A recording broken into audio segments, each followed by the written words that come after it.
चुनाव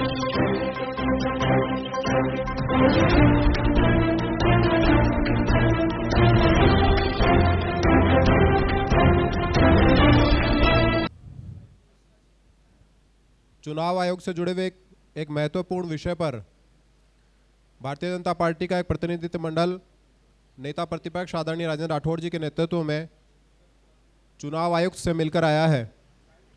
उसकी विस्तृत जानकारी देने के लिए मैं आमंत्रित करता हूं हमारी पार्टी के वरिष्ठ नेता और राजस्थान विधानसभा में नेता प्रतिपक्ष आदरणीय राजेंद्र राठौड़ साहब को। हमारे इस प्रतिनिधि मंडल में हमारे प्रदेश के उपाध्यक्ष और चुनाव प्रबंधन समिति के अध्यक्ष आदरणीय नारायण पंचारिया जी, हमारे प्रदेश के उपाध्यक्ष श्रवण बगड़ी जी, हमारे राजेंद्र शेखावत जी और मैं, ऐसे सब लोग हम लोग वहाँ जाकर आए हैं।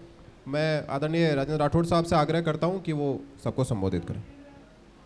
आप लोगों का प्रेस वार्ता में स्वागत। आज राजस्थान के मुख्य चुनाव आयुक्त को भारतीय जनता पार्टी का एक शिष्टमंडल, जिसमें हमारे चुनाव प्रबंधन समिति के संयोजक नारायण जी पंचारिया, हमारी पार्टी के प्रदेश उपाध्यक्ष श्रवण जी बगड़ी, हमारे मुख्य प्रवक्ता लक्ष्मीकांत जी भारद्वाज, हमारे पार्टी के प्रदेश प्रबुद्धजन के प्रकोष्ठ के संयोजक राजेंद्र सिंह जी शेखावत सहित हम लोग गए थे।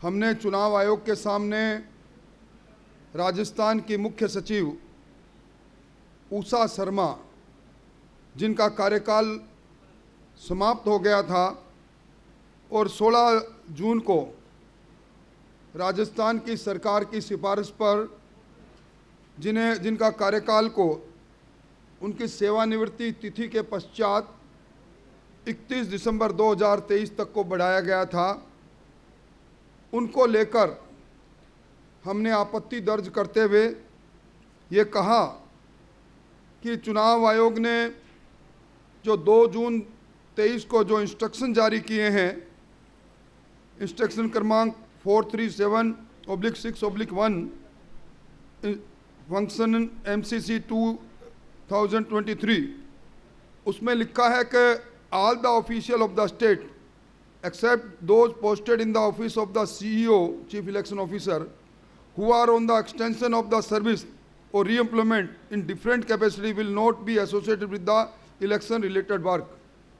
हमने चुनाव आयुक्त महोदय को कहा है कि जो उनके निर्देशन पर जो चुनाव में स्क्रीनिंग कमेटी बनी है, जो चुनाव की आदर्श आचार संहिता के बारे में उसके पालना के लिए और आदर्श संहिता के उल्लंघन के अंदर कोई शिकायत जब आती है तो चुनाव आयुक्त को स्क्रीनिंग कमेटी, जिसकी चेयरमैनशिप मुख्य सचिव महोदय करती है इन ऑफिशियल कैपेसिटी, जिसमें विभिन्न विभागों के सचिव, प्रमुख शासन सचिव होते हैं, वो स्क्रीनिंग कमेटी जिसका मुख्य दायित्व राजस्थान में निष्पक्ष चुनाव के साथ साथ आदर्श आचार संहिता का पालना हो, उल्लंघन हो तो उसमें कार्रवाई के लिए जो मुख्य चुनाव आयुक्त को अपनी सिफारिश भेजती है, उसकी अध्यक्ष है।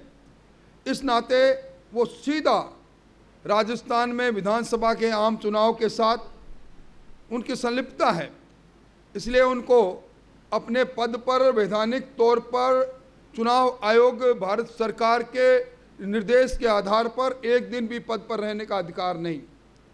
होना तो ये चाहिए था कि ये जो सर्कुलर जिसकी बात मैंने 2 जून 2023 को कही, इससे पहले भी इसी प्रकार का सर्कुलर 2018 में भी निकला था और इससे बाद भी कई सर्कुलर निकले।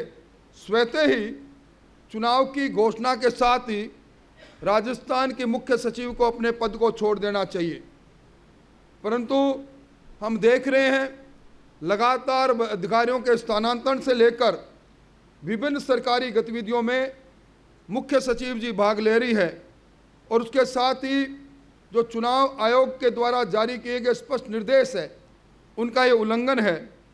और इसके साथ ही हमने मुख्य चुनाव आयुक्त को हमने जो 21/10 को उनको ज्ञापन दिया था, जिसमें कांग्रेस की नेता प्रियंका वाड्रा ने चुनाव की आचार संहिता और चुनाव आयोग के निर्देश जो इन्होंने 28/11/2023 को जारी किए थे, उस आधार पर 2013 को, माफ़ करना 2023 2013 को, जिसमें यह कहा गया था कि कोई भी चुनाव प्रचार के दौरान धार्मिक आधार पर देवी देवताओं की पूजा अर्चना की टिप्पणी नहीं करेंगे, ये आचार संहिता का उल्लंघन है। हमने राजस्थान के चुनाव आयुक्त को यह भी कहा कि हमने पहले जो ज्ञापन दिया है उस पर भी वो संज्ञान ले।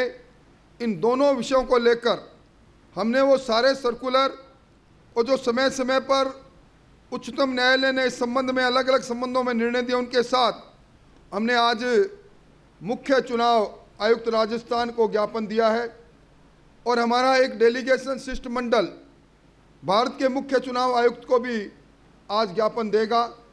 और हम मांग करेंगे कि सरकार तुरंत ही मुख्य सचिव पद से मुक्त उन्हें करें। उन्हें वैधानिक तौर पर कोई अधिकार नहीं।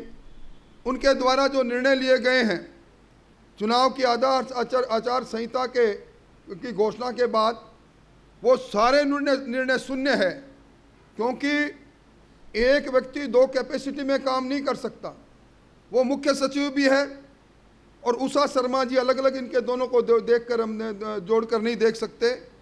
उन्होंने मुख्य सचिव की हैसियत से जो भी निर्णय लिए वो सारा शून्य करार होना चाहिए। वो सारे निर्णय का दोबारा परीक्षण हो और दोबारा उनके आदेश निकले। ये बात भी हमने आज मुख्य चुनाव आयुक्त को कही है।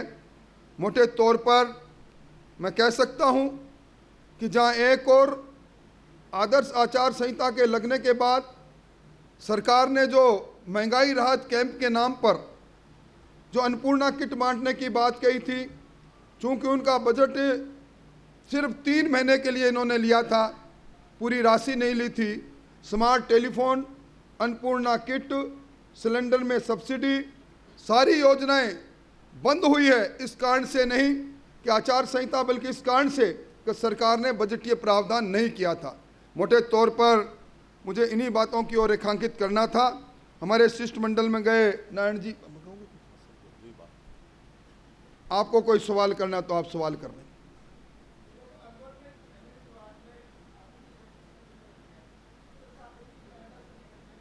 देखिए, लगातार सरकार के इस प्रारंभ से लेकर अब तक कानून व्यवस्थाओं की जिस तरह धज्जियां उड़ी और घटनाएं घटित होती है, अपराधी इतना भयमुक्त है कि वीडियो बनाकर वीडियो जारी करता है। भरतपुर की घटना मानवता को कलंकित करने वाली घटना है। सरकार की कानून व्यवस्था और कानून के काम में जो डीजीपी लगे हैं वो भी अपने काम को अच्छी तरह अंजाम नहीं दे पा रहे, जिसके कारण से अपराध और अपराधी दोनों भयमुक्त हैं। देखिए, प्रियंका गांधी जी ने कहा था लड़की हूं लड़ सकती हूं। राजस्थान के अंदर एनसीआरबी को लेकर, एनसीआरबी के आंकड़े ये कह रहे हैं कि लगातार 2 साल तक राजस्थान हिंदुस्तान में दुष्कर्म में 1 नंबर पर आए। लड़की हूं लड़ सकती हूं, परंतु उनके संसदीय मंत्री जब कहते हैं कि बलात्कार इसलिए होते हैं कि मर्दों का प्रदेश है, प्रियंका गांधी उनसे तक नहीं लड़ी। आज तक चाहे कोटड़ी की घटना हो, दौसा की घटना हो, खेड़ली की घटना हो, अनेकों घटनाएं घटित हुई। एक बार भी किसी भी घटना पर उन्होंने चिंता प्रकट करना तो दूर, एक बार भी किसी घटनास्थल पर नहीं आए। अब जब सरकार का रिपोर्ट कार्ड जनता के सामने आ गया और सरकार की विदाई तय हो गई, तब वो आकर राजस्थान के अंदर अपनी बात कह रही है। बात कहे उससे पहले उनसे, उन्हीं से सवाल है कि राजस्थान में महिलाओं पर बढ़ते हुए अपराध के बारे में भी अपनी टिप्पणी करें तो अच्छा रहे।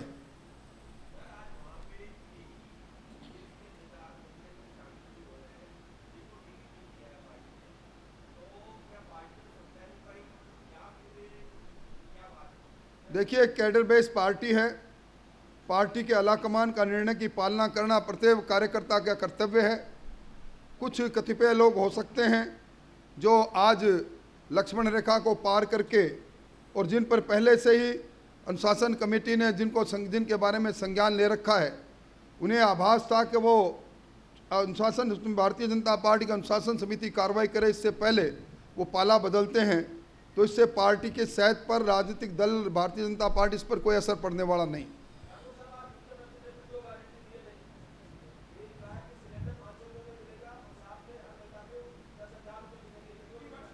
देखो, आज जब सरकार का वैधानिक कार्यकाल समाप्त हो गया, मुख्यमंत्री जी, पहले मुख्यमंत्री जी ने 1 करोड़ और 17 लाख के जो गारंटी कार्ड जारी किए, पहले उनकी गारंटी के बारे में जवाब दे दें तो अच्छा रहे। आज पहले जो उन्होंने गारंटियां दी थी, मैं उन्हीं से सवाल करना चाहता हूं, क्या उसका बजटीय प्रावधान उन्होंने किया था? उन्होंने 1 करोड़ 35 लाख स्मार्टफोन देने की बात कही, फिर जब हमने सवाल किया तो 40 लाख पर आए, 17 लाख बांटकर चुप हो गए, क्योंकि पैसा उन्होंने बजटीय प्रावधान ही 2,500 करोड़ किया था। और उसके अंदर भी जिस प्रकार का भ्रष्टाचार का तांडव हुआ है, जो फ़ोन बाजार के अंदर 5,000 से लेकर 5100 रुपये तक मिलता है, उसको 6,125 रुपये में उन्होंने जारी किया, लिया सरकार के खजाने से पैसा। ये इनका टोटल गारंटी कार्ड भ्रष्टाचार की नींव पर रखा हुआ है, और अब इनकी गारंटियों से कोई जानने वाला मानने वाला नहीं है। एक गारंटी राजस्थान की जनता जरूर दे रही है कि इनकी विदाई बड़ी धूमधाम से होगी। राठौड़ साहब, झुंझुनू में आज कांग्रेस ने घोषणा की है कि प्रति महिला, जो परिवार की मुख्य महिला होगी, उसको 10,000 रुपये प्रति साल दिया जाएगा। तो एक और गारंटी, क्या आपको लग रहा है ये लोक लुभावन है क्या चुनाव से पहले? देखिए, अगर अच्छा होता, सरकार का वैधानिक कार्यकाल अभी समाप्त हुआ है, सरकार इनके हाथ में थी, ये पहले साल से लेकर और अपने अंतिम कार्यकाल तक इनको समझ में नहीं आया कि राजस्थान की महिलाओं को इनकी आर्थिक सहायता की ज़रूरत है। अब जब सब कुछ लुट गया है, तब कहते हैं कि हमें गारंटी देते हैं 10,000 रुपये देंगे। इन कपोल कल्पित बातों से कुछ होने वाला नहीं है। ये लोक लुभावनी बातें कर कर सरकार ये सिद्ध कर रही है कि उसका जनाधार समाप्त हो गया है, उसकी विदाई तय है। इसलिए किसी प्रकार की बातें प्रलोभन देकर स्वाभिमानी राजस्थान की जनता को भ्रमित करना चाहते हैं, जिससे जनता होगी नहीं।